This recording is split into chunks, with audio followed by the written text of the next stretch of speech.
아침 새벽에 주신 은혜의 말씀은 마가복음 9장 14절부터 29절의 말씀입니다. 마가복음 9장 14절부터 29절의 말씀을 봉독해 드립니다. 하나님의 말씀입니다. 저희가 이에 제자들에게 와서 보니 큰 무리가 둘렀고 서기관들이 더불어 변론하더니 온 무리가 곧 예수를 보고 심히 놀라며 달려와 문안하거늘 예수께서 물으시되 너희가 무엇을 저희와 변론하느냐? 무리 중에 하나가 대답하되 선생님, 벙어리 귀신 들린 내 아들을 선생님께 데려왔나이다. 귀신이 어디서든지 저를 잡으면 거꾸러져 거품을 흘리며 이를 갈며 그리고 파리하여 가는지라. 내가 선생의 제자들에게 내쫓아달라 하였으나 저희가 능히 하지 못하더이다. 대답하여 가라사대 믿음이 없는 세대여, 내가 얼마나 너희와 함께 있으며 얼마나 너희를 참으리요. 그를 내게로 데려오라 하시매 이에 데리고 오니 귀신이 예수를 보고 곧 그 아이로 심히 경련을 일으키게 하는지라. 저가 땅에 엎드리며 굴며 거품을 흘리더라. 예수께서 그 아비에게 물으시되 언제부터 이렇게 되었느냐 하시니 가로되 어릴 때부터니이다. 귀신이 저를 죽이려고 불과 물에 자주 던졌나이다. 그러나 무엇을 하실 수 있거든 우리를 불쌍히 여기사 도와주옵소서. 예수께서 이르시되 할 수 있거든이 무슨 말이냐? 믿는 자에게는 능치 못할 일이 없느니라 하시니 곧 그 아이의 아비가 소리를 질러 가로되 내가 믿나이다. 나의 믿음 없는 것을 도와주소서 하더라. 예수께서 무리에 달려 모이는 것을 보시고 그 더러운 귀신을 꾸짖어 가라사대 벙어리 되고 귀먹은 귀신아, 내가 내게 명하노니 그 아이에게서 나오고 다시 들어가지 말라 하시매 귀신이 소리 지르며 아이로 심히 경련을 일으키게 하고 나가니 그 아이가 죽은 것 같이 되어 많은 사람이 말하기를 죽었다 하나 예수께서 그 손을 잡아 일으키시니 이에 일어나는지라. 집에 들어가심에 제자들이 종용이 묻자오되 우리는 어찌하여 능히 그 귀신을 쫓아내지 못하였나이까? 이르시되 기대 외에 다른 곳으로는 이런 유가 나갈 수 없느니라 하시니라. 아멘. Good morning. 네, 좋은 아침입니다. 우리 한번 또 양손을 가슴에 얹고 두 번 외쳐보죠. 나는 하나님의 특별한 사랑을 받은 사람입니다. 두 번 해봅니다. 나는 하나님의 특별한 사랑을 받은 사람입니다. 나는 하나님의 특별한 사랑을 받은 사람입니다. 아멘. 믿습니까, 여러분? 우리는 이러한 놀라운 신분을 갖고 있습니다. 자, 우리 한번 같이 외쳐볼까요? 하나님을 기쁘시게, 사람을 행복하게.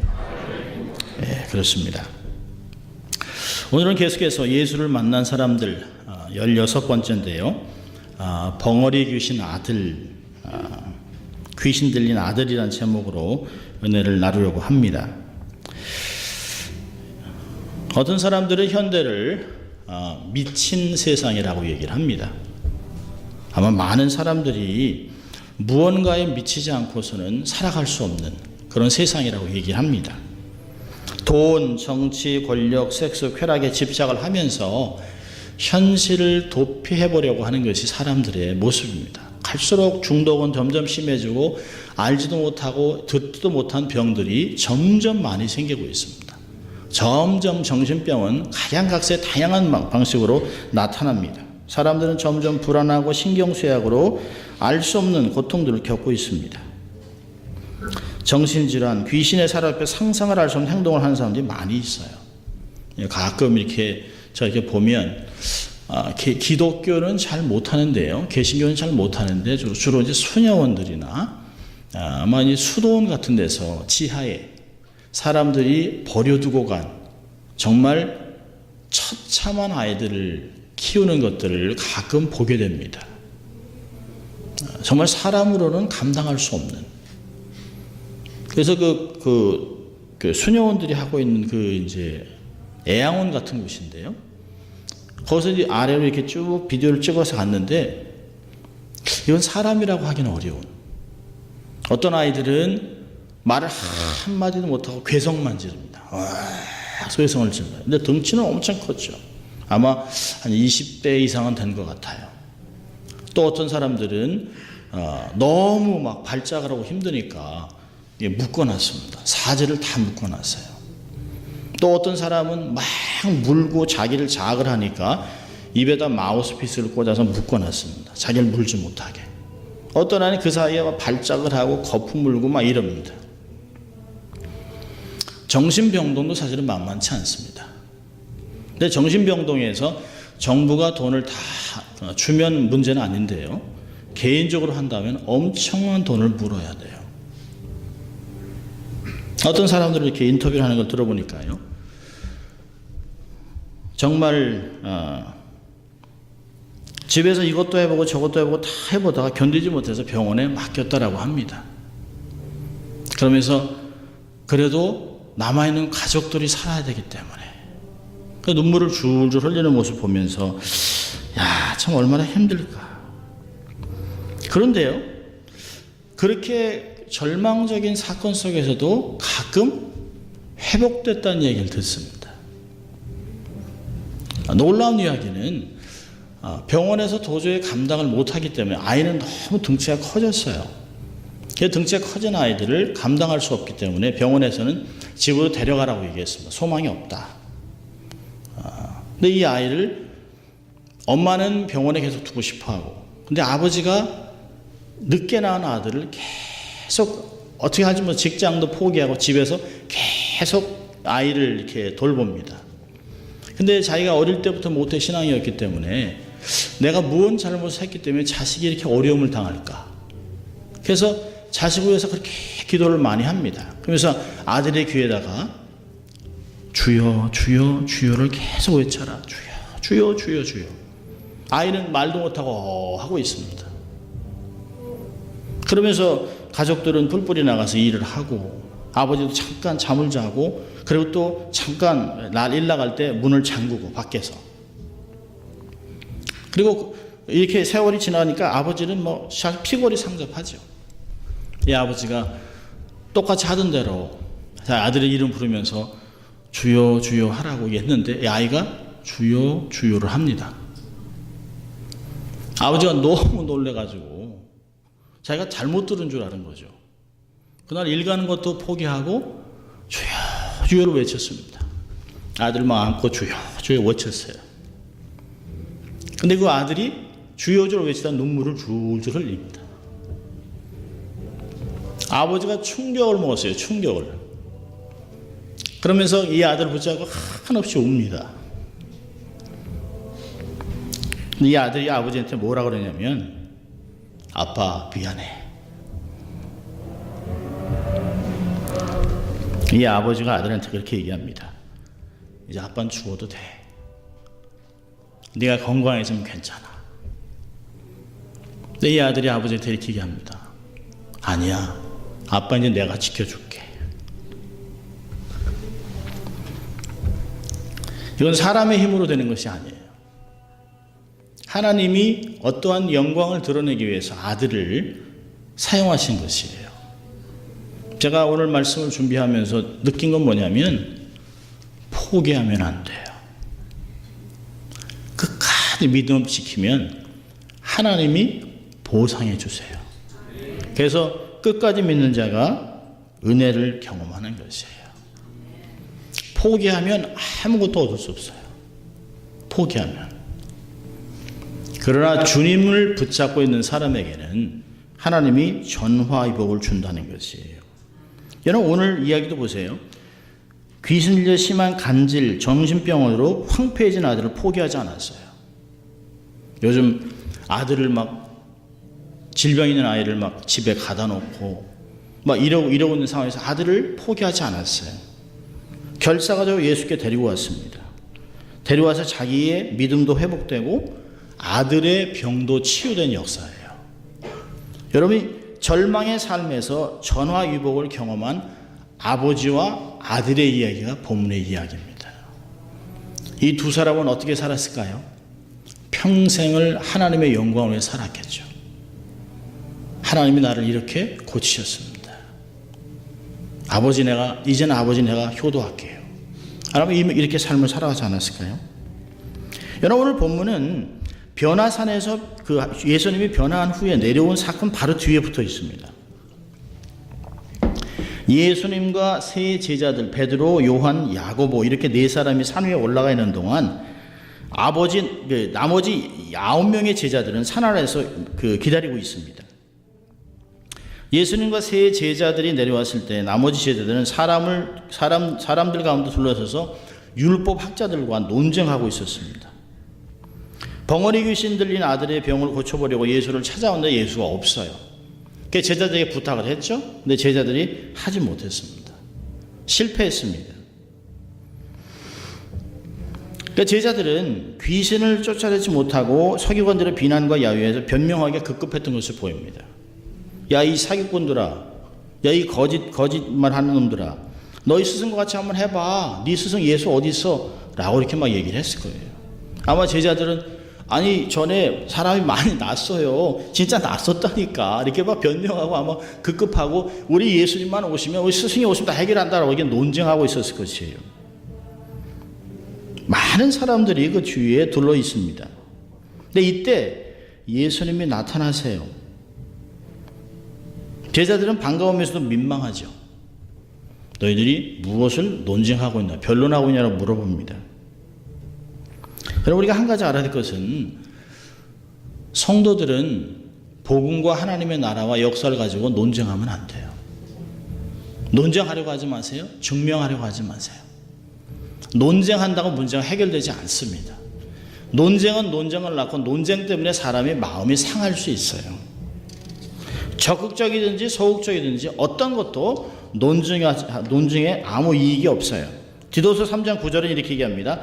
어리석은 변론과 족보 이야기와 분쟁과 율법에 대한 다툼을 피하라. 이것은 무익한 것이요 헛된 것이니라. 하나님의 나라는 말에 있지 않아요. 능력에 있다라고 말하고 있습니다. 여러분, 아픈 아들을 둔 아비가 대답을 해요. 무슨 논쟁을 하고 있느냐라고 하니까 아들의 병 때문에 예수님을 찾아왔던 그 사람이 앞서서 모든 상황들을 다 얘기합니다. 자신의 아들을 고쳐보려고 데려왔는데 예수님은 없었고 제자들에게 부탁했는데 저희가 능히 하지 못했다라고 18절에 얘기합니다. 이 아이는 어릴 적부터 귀신에 대해서 말도 못하고 듣지도 못했어요. 귀신이 저를 잡으며 경련을 일으키고 입안에 거품을 물게 하고 이를 바득거리며 이를 갈게 하고 육체가 아주 쇠약해졌습니다. 몰골이 많이 아니었죠. 정말 비참한 인생을 살아가고 있습니다. 그러니 9명의 제자들이 합심해서 평상시 예수님이 하시던 모습도 보았고 자기들이 기도하고 열심히 애를 쓰고 노력했겠죠. 근데 귀신이 떠나지 않았어요. 그래서 아비가 예수에게 아주 원망 섞인 말을 해요. 18절에 제자들이 능히 하지 못하더군요. 안 되더구만요. 여러분, 9명의 제자들은 이 사람의 문제를 자신들이 능히 해결할 줄 알았습니다. 적어도 예수님과 늘 같이 다녔고 예수님 하신 사역을 받고 노하우가 있어요. 또 성경은 뭐라고 얘기냐면 마가복음 3장에서는 예수님께서 저들에게 귀신을 내어 쫓는 권세를 주셨어요. 또 6장을 보면 12절 13절에 이런 말씀이 있습니다. 제자들이 나가서 회개하라 전파하고 많은 귀신을 쫓아내며 많은 병인에게 기름을 발라 고치더니 이미 자기들의 과거에 이런 역사들을 감당했던 것을 기억하고 있습니다. 예수님 안 계셔도 이건 능히 할 수 있어. 주님이 우리에게 주신 것이야. 우리 안에 있어 라고 생각을 했던 것이에요. 제자들은 지난번의 경험을 통해서 자신감이 차 있었습니다. 그리고 그런 은사는 자동적으로 자기들 안에 있다고 생각을 하는 거죠. 자신감과 안일함은 귀신을 쫓아내지 못하는 결과를 초래해서 어처구니없는 상황으로 내몰리게 되었습니다. 현대를 살아가는 성도들도 별랑 다르지 않습니다. 지난날 한두 번 영적 전쟁을 경험하고 영적 승리를 경험하고 그것에 만족하고 대충 살아가는 사람들이 많이 있습니다. 그래서 이게 얼마나 심각하고 처절한 영적 전쟁 속에 우리가 살아가고 있는지 가끔 잊어버리고 삶을 살아갑니다. 이전에는 기도응답도 잘 됐어요. 기적의 능력의 역사도 나타났는데 왜 이러지? 기억하세요. 자만은 금물입니다. 경건의 연습은 이전보다 게을리하면서 노하우만 갖고 있기 때문에 여러분, 사단은 동일하게 똑같은 모습으로 다가오지 않습니다. 더 교묘하게, 더 악랄하게, 더 큰 능력으로 우리를 어떻게 하든지 넘어뜨리기 위해서 약한 부분을 계속 다른 방법으로 칩니다. 노하우만 갖고 경험을 갖고 삶을 살다가 수치를 당한 사역자가 얼마나 많은지 모릅니다. 여러분, 실패의 원인은 자신들이 갖고 있는 교만과 안일함에 있는 것이에요. 세상이 변했다 그러면 안 돼요. 사단은 계속해서 우리를 공격합니다. 영적으로 안일하게 자신들의 경험을 믿고 보고 배운 방법만으로 사단을 대적하니까 실족하고 실패하는 것이에요. 여러분, 중요한 것은 사역에 분주해지는 것이 중요한 게 아니에요. 사람이 많이 모이는 게 중요한 것이 아니에요. 일이 많아져서 좋은 것이 아닙니다. 중요한 것은 예수님께 몰입을 해야 되는 것이에요. 말씀과 기도에 몰입을 해야 되는 것이에요. 하나님께 지속적으로 붙어 있지 않으면 아무 일도 일어나지 않습니다. 아무리 좋은 기계도 전기 콘센트에 꽂혀 있지 않으면 능력이 나타나진 않아요. 작동이 안 돼요. 한때는 놀랍게 쓰임받았지만 지금은 실족하고 폐기 처분된 사역자들이 얼마나 많은지 모릅니다. 20년, 30년의 사역이 한순간에 무너져요. 그걸 듣고 볼 때 목회자로서 가슴이 얼마나 아픈지 몰라요. 한때 존경했던 선배가, 한때 엄청난 사역을 감당했던 사람이 가정이 무너지고 사역이 무너지고 처참한 폐인으로 남아있는 모습들을 보면 정말 두렵습니다. 사역이 큰 게 중요한 게 아니에요. 깨끗하게 정결하게 거룩하게 주 앞에 갈 때까지 자기를 지키는 게 얼마나 중요한지 몰라요.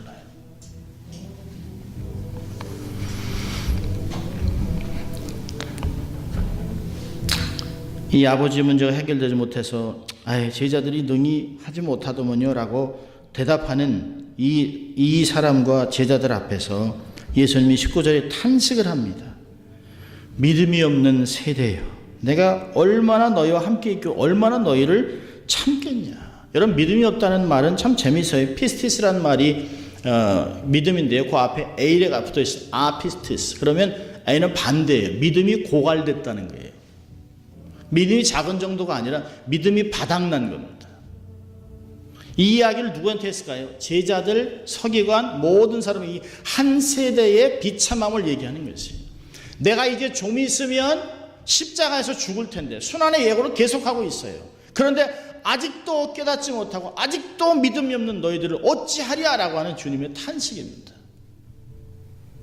여러분, 주님 우리에게 그런 얘기 하지 않겠어요? 내가 좀 있으면 재림할 텐데 너희들까지 언제까지 너희들을 참겠냐라고 하신다면 우리는 어떻게 해야 되겠습니까?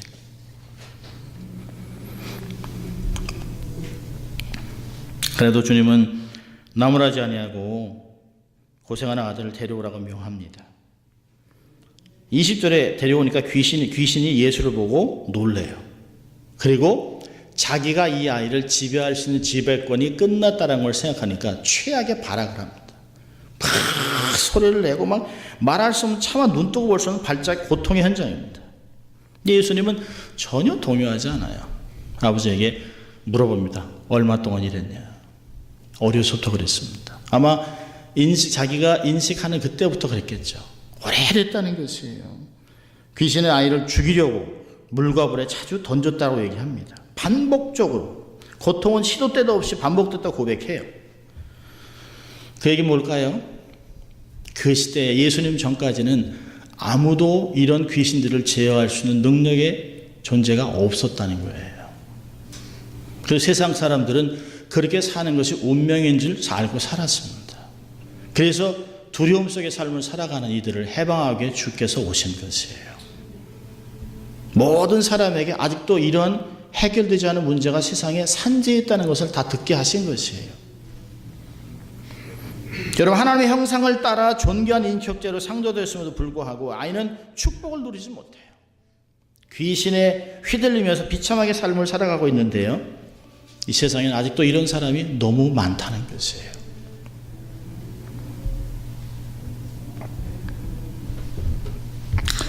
예수에게 아비가 묻습니다. 예수님에게 아버지가 얘기하죠. 무엇을 할 수 있거든 우리를 불쌍히 여겨 주십시오. 여러분, 예수님이 어떤 분인지 어떤 능력이 있는지 전혀 몰라요. 그냥 그 스승의 그 제자겠지. 어떤 요행이나 바라는 태도입니다. 근데 예수님의 말씀이 그 가슴에 비수같이 확 닿습니다. 할 수 있거든? 이게 무슨 말이냐. 내 능력과는 상관없이 내가 믿는다면, 내가 믿기만 하면 역사는 일어날 걸 얘기하는 거예요. 문제는 믿음이 없다는 거예요. 반복해서 얘기하는 거죠. 믿음이 없다는 것이에요. 치유의 결과는 믿음에 달려 있다는 것이에요. 여러분, 성경을 보면 많은 사람들이 보호자의 믿음 때문에 사람이 치유됐어요. 수로보니게 여인도 자기의 딸은 아무것도 얘기하지 않았어요. 어머니의 믿음으로 치유됐어요. 높은 관리의 종도 그 관리의 믿음 때문에 치유된 것이에요.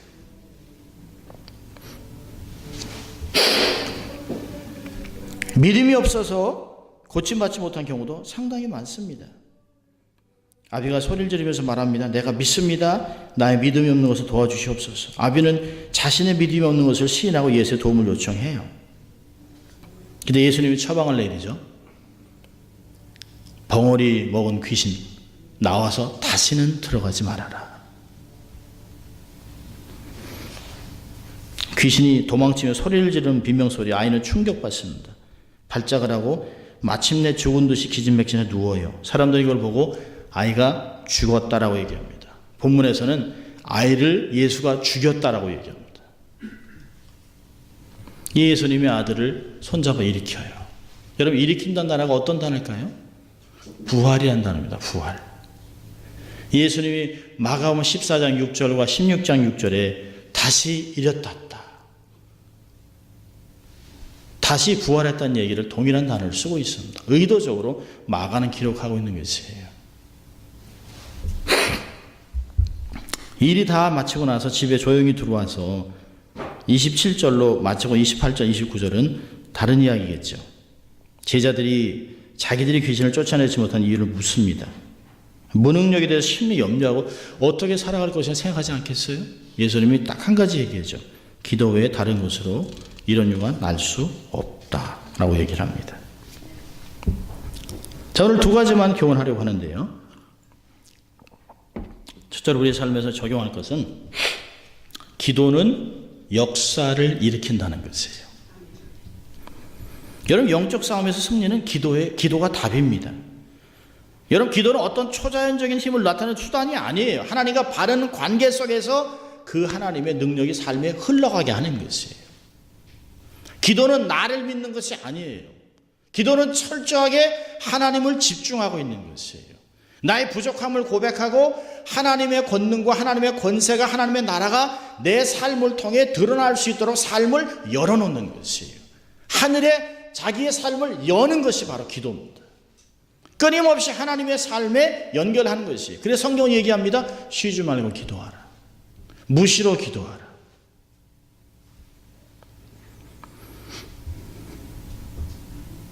기도는 급할 때 막 소리 지르면서 기도하는 그런 것이 아니라 지속성에 있습니다. 지속성. 이런 기도를 통해서 응답을 경험하고 하나님의 능력을 경험하는데 빈익빈 부익부 같아요. 기도를 하고 응답을 경험하는 사람은 계속 응답을 경험해요. 근데 기도하지 않고 응답받지 못하면 계속 반복해서 아무것도 얻지 못해요. 가끔 교회 다니는 사람이나 성도들에게 제가 이런 질문을 합니다. 가장 최근에 기도 응답받은 것이 있습니까? 그럼 우물쭈물해요. 우물쭈물. 저는 가끔 기도나 했나? 요즘 기도는 영적 무기력을 극복하게 합니다. 기도는 하나님의 음성을 듣게 합니다. 기도는 하늘의 비전을 보게 되는 것이에요. 기도함으로 세상을 품는 리더십이 개발되는 것이에요. 하나님 우리에게 너무너무 기가 막힌 것들을 얘기하셨어요. 걱정하지 말아라. 네가 필요하면 부르짖어라. 그럼 내가 알지 못한 비밀한 것을 알려주겠다.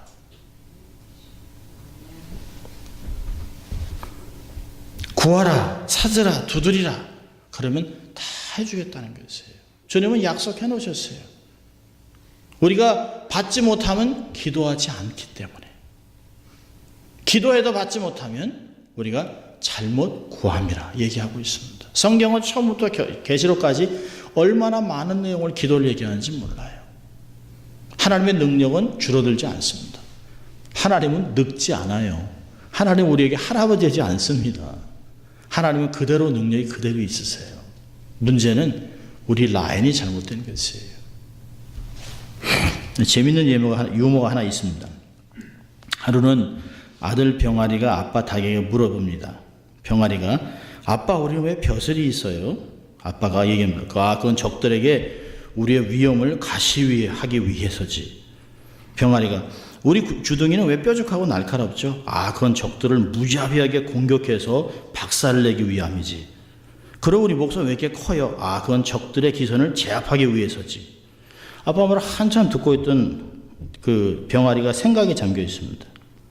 근데 아빠 닭이 왜 그러니 얘야? 병아리가 얘기합니다. 그런 힘을 가진 우리가 왜 우리 지금 닭장 안에 있지?